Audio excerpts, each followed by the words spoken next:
വഖഫ് നിയമ ഭേദഗതിക്കെതിരെ ബംഗാളിൽ തീവ്ര ഇസ്ലാമിക സംഘടനകൾ നടത്തുന്ന പ്രതിഷേധം അക്രമാസക്തം. ട്രെയിനിന് കല്ലെറിഞ്ഞും പൊതുമുതൽ നശിപ്പിച്ചുമാണ് പ്രതിഷേധം അരങ്ങേറുന്നത്. വഖഫ് ബില്ലിനെ എതിർത്ത് മുഖ്യമന്ത്രി മമതാ ബാനർജി നടത്തുന്ന പ്രകോപനപരമായ പ്രസംഗമാണ് കലാപകാരികൾക്ക് പ്രചോദനമെന്ന് BJP വിമർശിച്ചു. ഗൗതം അനന്തനാരായണൻ ചേരുന്നു വിവരങ്ങളുമായി. ഗൗതം, വഖഫ് നിയമ ഭേദഗതിക്കെതിരെ ബംഗാളിൽ തീവ്ര ഇസ്ലാമിക സംഘടനകൾ നടത്തുന്ന പ്രതിഷേധങ്ങളൊക്കെ തന്നെ അക്രമത്തിൽ കലാശിക്കുകയാണ്. ഇതിന് പ്രചോദനമാകുന്നത് ബംഗാൾ മുഖ്യമന്ത്രി മമതാ ബാനർജിയുടെ പ്രകോപനപരമായ പ്രസംഗം തന്നെയാണ് എന്നാണ് BJPയും ആരോപിക്കുന്നത്. കൂടുതൽ വിവരങ്ങൾ.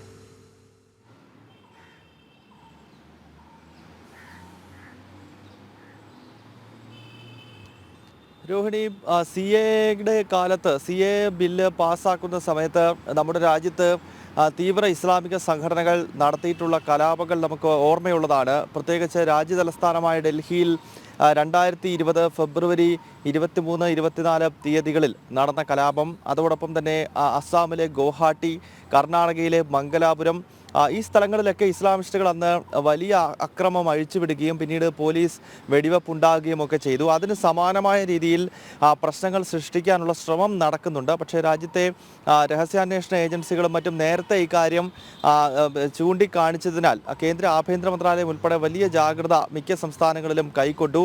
ബംഗാളിലാണ് ഇപ്പോൾ ഒരു വലിയ കലാപത്തിനുള്ള ശ്രമം നടന്നുകൊണ്ടിരിക്കുന്നത്. പശ്ചിമ ബംഗാളിൽ ഇന്നലെ നടന്നിട്ടുള്ള ഈ തീവ്ര ഇസ്ലാമിക സംഘടനകളുടെ പ്രതിഷേധം പല സ്ഥലങ്ങളിലും ഒരു അഴിഞ്ഞാട്ടമായി മാറുന്ന സാഹചര്യമാണ് രൂപപ്പെട്ടിരിക്കുന്നത്. പ്രത്യേകിച്ച് മാൾഡ പോലുള്ള സ്ഥലങ്ങളിലൊക്കെ ഇന്നലെ ട്രെയിനുകൾക്ക് നേരെ വ്യാപകമായ കല്ലേറുണ്ടായി. നമുക്കറിയാം, ട്രെയിനുകൾ വലിയ വേഗത്തിൽ പോകുന്ന സമയങ്ങളിലാണ് ഈ കല്ലേർ ഉണ്ടാകുന്നത് എന്നത് നമ്മൾ ഓർക്കണം. ഒപ്പം ട്രെയിൻ സർവീസുകൾ പല സ്ഥലങ്ങളിലും തടസ്സപ്പെടുത്തി. സർക്കാർ സ്ഥാപനങ്ങൾക്കും അതോടൊപ്പം തന്നെ ഇതര മതവിഭാഗങ്ങളുടെ വീടുകൾക്കും കടകൾക്കും നേരെയൊക്കെ കല്ലേറ് നടന്നിട്ടുണ്ട്. മാൾഡ മുൻപും വർഗീയ കലാപങ്ങൾ ഉണ്ടായിട്ടുള്ള സ്ഥലമാണ്. പ്രത്യേകിച്ച് ഈ ബംഗ്ലാദേശിൽ നിന്നുള്ള അനധികൃത കുടിയേറ്റക്കാർ വ്യാപകമായിട്ടുള്ള അവർക്ക് വലിയ മുൻതൂക്കമുള്ള ഒരു പ്രദേശമാണ് മാൾഡ. അവിടെ വർഗീയ കലാപങ്ങൾ പലതവണ രൂപപ്പെട്ടിട്ടുള്ളതാണ്. ഒപ്പം പശ്ചിമ ബംഗാളിലെ മറ്റു പല ഭാഗങ്ങളിലും ഇന്നലെ ഇസ്ലാമിസ്റ്റുകൾ നടത്തിയിട്ടുള്ള പ്രകടനം അക്രമാസക്തമായിട്ടുണ്ട്. ഇപ്പോൾ BJP വലിയ വിമർശനം ഉന്നയിക്കുന്നത് മുഖ്യമന്ത്രി മമതാ ബാനർജിക്കെതിരെയാണ്. കാരണം ഈ വഖഫ്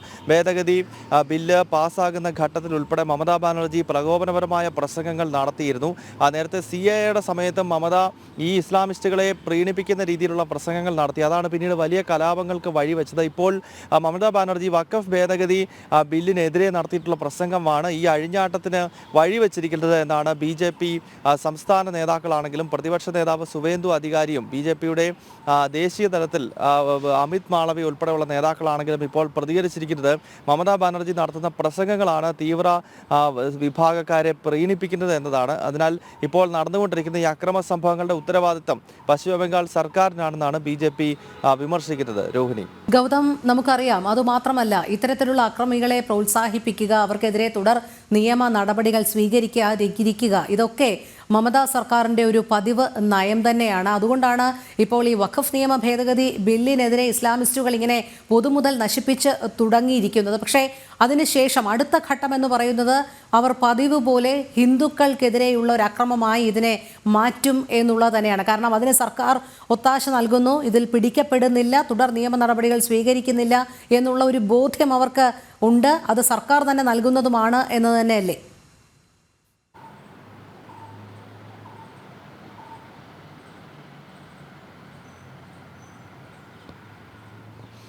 രോഹിണി, അതുതന്നെയാണ്. അതായത് ഈ CAയുടെ സമരത്തും ആദ്യം സർക്കാരിനെതിരെ എന്ന പേരിൽ തുടങ്ങിയ പ്രതിഷേധം പിന്നീട് അത് കലാപമായി വഴിമാറുകയായിരുന്നു. പിന്നീടത് ഹിന്ദുക്കൾക്ക് നേരെയുള്ള ഒരു കലാപം എന്ന നിലയിലേക്കാണ് ഡൽഹിയിലാണെങ്കിലും അല്ലെങ്കിൽ നേരത്തെ നമ്മൾ സൂചിപ്പിച്ച രാജ്യത്തിൻ്റെ പല ഭാഗങ്ങളിൽ അന്ന് സംഭവിച്ചത് അങ്ങനെയാണ്. വഖഫ് ഭേദഗതി ബില്ലിനെതിരെയും ഈ പല മുസ്ലിം സംഘടനകളും ആഗ്രഹിക്കുന്നത് ആ രീതിയിലുള്ള ഒരു വലിയ കലാപമാണ്. കാരണം നേരത്തെ തന്നെ നമ്മൾ മുസ്ലിം ലീഗിൻ്റെയൊക്കെ നേതാക്കളോട് ഇക്കാര്യം ചോദിച്ചിരുന്നു.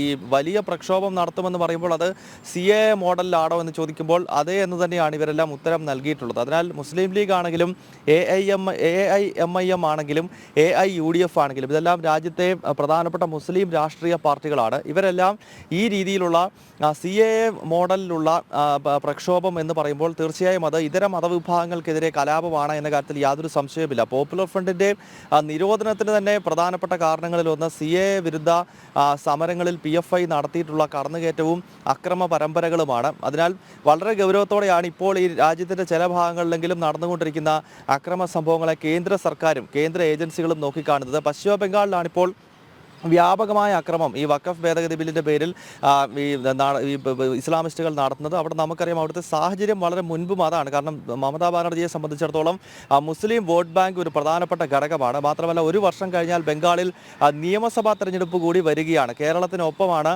പശ്ചിമ ബംഗാളിലും തെരഞ്ഞെടുപ്പ്. അടുത്ത വർഷം ഏപ്രിലിലാണ് അവിടെ ഇലക്ഷൻ നടക്കുന്നത്. അതിനാൽ കഷ്ടിച്ചിനിയും ഒരു വർഷം മാത്രമേ മുന്നിലുള്ളൂ. അതിനാൽ ഈ ഘട്ടത്തിൽ ഏത് വിധേനയും മുസ്ലിം വോട്ട് ബാങ്ക് തനിക്കൊപ്പം നിർത്തുവാനുള്ള ശ്രമം മമതാ ബാനർജി വരും ദിവസങ്ങളിലും നടത്തുമെന്ന കാര്യത്തിൽ യാതൊരു സംശയമില്ല. കഴിഞ്ഞ 2021 നിയമസഭാ തെരഞ്ഞെടുപ്പിൽ നമുക്കറിയാം അവിടെയും മമതാ ബാനർജി അധികാരത്തിലേറിയതിന് ശേഷം അതിൻ്റെ ആഹ്ലാദ പ്രകടനം തീവ്ര ഇസ്ലാമിസ്റ്റുകൾ നടത്തിയത് ഏത് നിലയിലായിരുന്നു എന്നത്. ലക്ഷക്കണക്കിന് ഹിന്ദുക്കൾക്ക് അന്ന് ബംഗാൾ വിട്ട് അസ്സാമിലേക്ക് അഭയാർത്ഥികളായി പോകേണ്ടി വന്നു.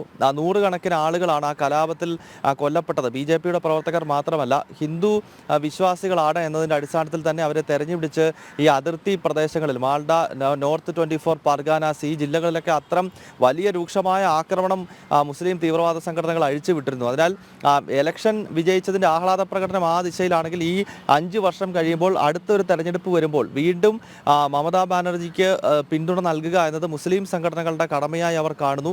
മമതാ ബാനർജിയെ സംബന്ധിച്ചിടത്തോളം തൻ്റെ മുസ്ലിം വോട്ട് ബാങ്ക് നിലനിർത്തേണ്ടത് അനിവാര്യതയായി അവരും കണക്ക് കൂട്ടുന്നു. അതിനാൽ വരുന്ന ദിവസങ്ങളിലും പശ്ചിമ ബംഗാളിൽ ഇത്തരം സംഭവങ്ങൾ നടക്കാനുള്ള വലിയ സാധ്യതകൾ കാണുന്നുണ്ട്. ഒപ്പം മണിപ്പൂരിലും കഴിഞ്ഞ ദിവസം ചില അക്രമ സംഭവങ്ങൾ ഈ വഖഫ് ബില്ലുമായി ബന്ധപ്പെട്ടുണ്ടായി. മണിപ്പൂരിൽ BJPയുടെ മൈനോറിറ്റി മോർച്ചയുടെ അധ്യക്ഷൻ്റെ വീട് ഇസ്ലാമിസ്റ്റുകൾ കത്തിക്കുന്ന ഒരു സംഭവമുണ്ട്.